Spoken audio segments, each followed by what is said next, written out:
সভাপতি পদে শ্রমিক, আর এদিকে ডুগডুগি হাতে দিলীপ। সায়েন্স সিটির মঞ্চেও দেখা গেল না দিলীপকে।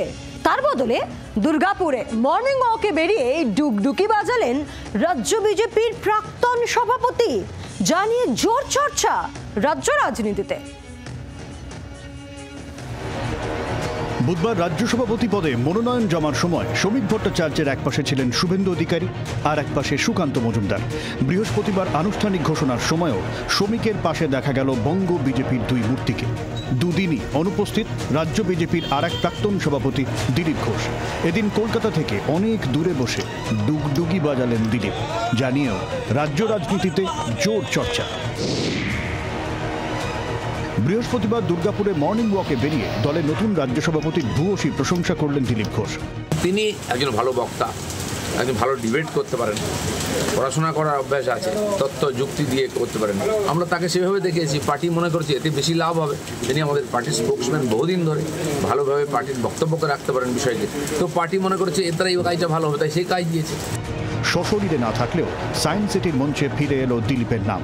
আমি বরাবরই বলি, যেটা রিলে রেস, ব্যাটন চেঞ্জ হয়। রাহুলদা আছেন এখানে, রাহুলদা তুলে দিয়েছিলেন দিলীপদার হাতে।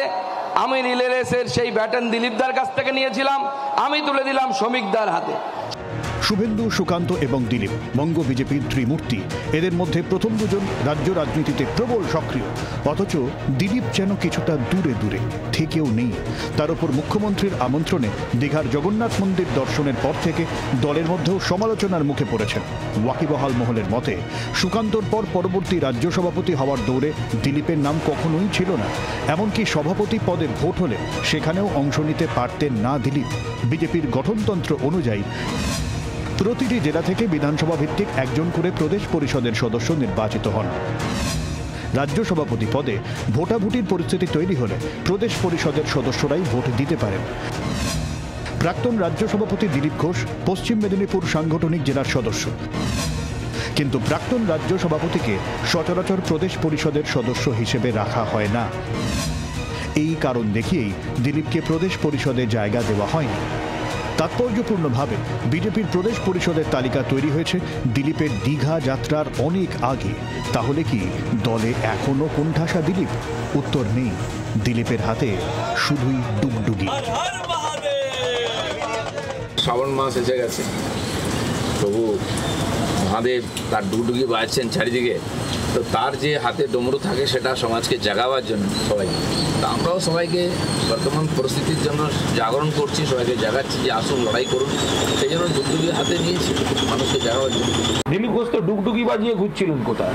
যে ছিল রাজ্য সভাপতি, যে ছিল কেন্দ্রীয় সহসভাপতি, যাকে সিটিং এমপি সিট চেঞ্জ করে দেওয়া হয়েছে, তাকে ডাকা হয় না। তো এই দলটা একটা circus party.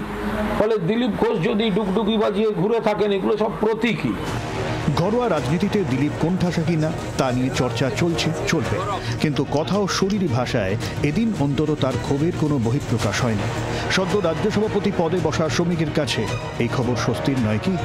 Momita, Kamalaksha, চিত্তরঞ্জনের report, জি24 ঘন্টা। বাংলার আওয়াজ, বাঙালির আবেগ, জি24 ঘন্টা।